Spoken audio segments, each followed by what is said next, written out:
तेनाली रामा की कहानियां, शिल्पी की अद्भुत मांग। विजयनगर के महाराज कृष्णदेव हर बार तेनालीराम की सूझबूझ से दंग रह जाते थे।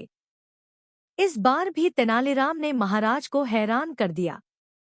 दरअसल एक बार महाराज कृष्णदेव पड़ोस के राज्य पर जीत हासिल करके विजयनगर लौटे और उन्होंने उत्सव मनाने की घोषणा कर दी।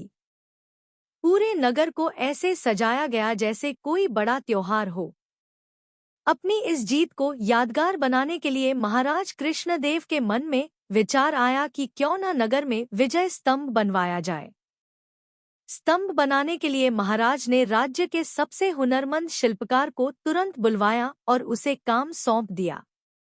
महाराज के आदेशानुसार शिल्पी भी अपने काम में जुट गया और कई हफ्तों तक दिनरात एक करके उसने विजय स्तंभ का काम पूरा किया। जैसे ही विजय स्तंभ बनकर तैयार हुआ तो महाराज समेत दरबारी व नगरवासी शिल्पकार की कला को देखकर उसके कायल हो गए।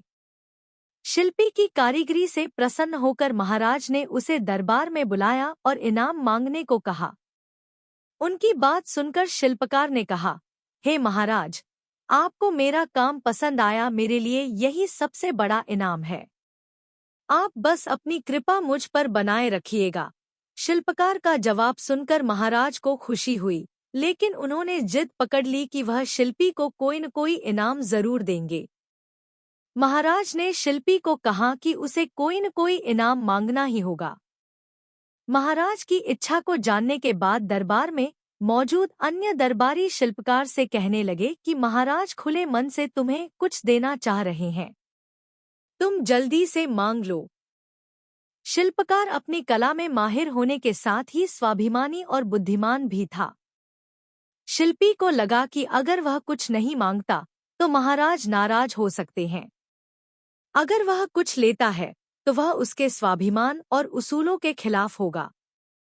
ऐसे में कुछ देर सोचने के बाद शिल्पकार ने साथ लाए अपने औजारों का झोला खाली किया और खाली झोले को महाराज की तरफ बढ़ाते हुए कहा कि इनाम स्वरूप इस झोले को दुनिया की सबसे बहुमूल्य वस्तु भर दीजिए।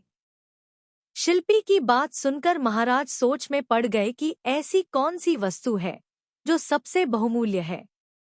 काफी देर तक सोचने के बाद महाराज ने दरबार में मौजूद राजपुरोहित व सेनापति समेत अन्य दरबारियों से इसका जवाब मांगा।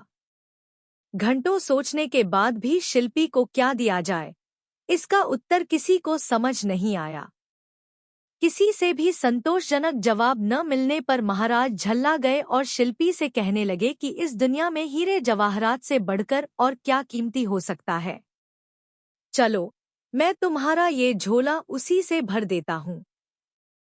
महाराज की बात सुनकर शिल्पी ने इनकार में सिर हिलाते हुए कहा, नहीं महाराज, हीरे जवाहरात इस दुनिया में सबसे कीमती नहीं है। मैं वो कैसे ले सकता हूँ। संयोगवश उस दिन तेनालीराम दरबार में मौजूद नहीं थे।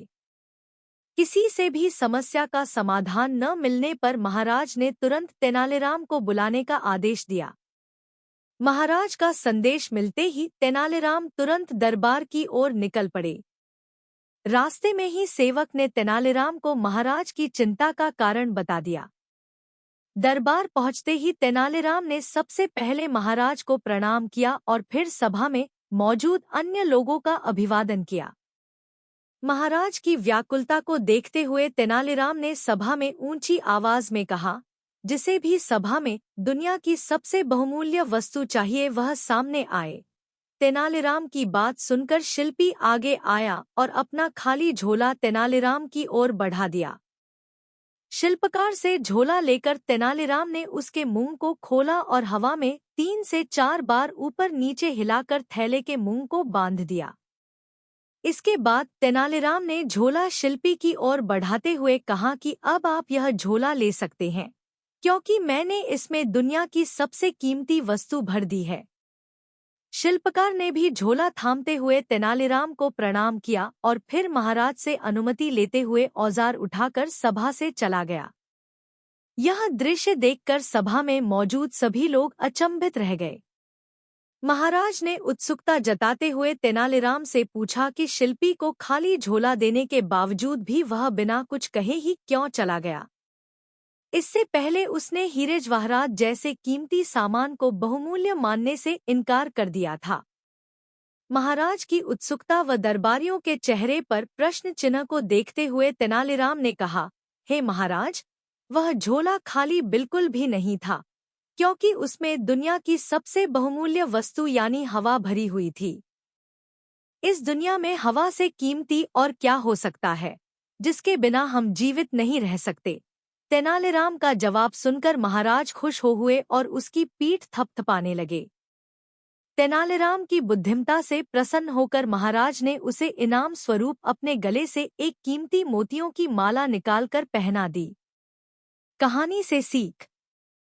इस कहानी से 2 सीख मिलती है। पहली यह कि धन से स्वाभिमान नहीं खरीदा जा सकता। दूसरी यह कि दुनिया में सबसे कीमती हवा है, जिसका मूल्य कोई नहीं चुका सकता।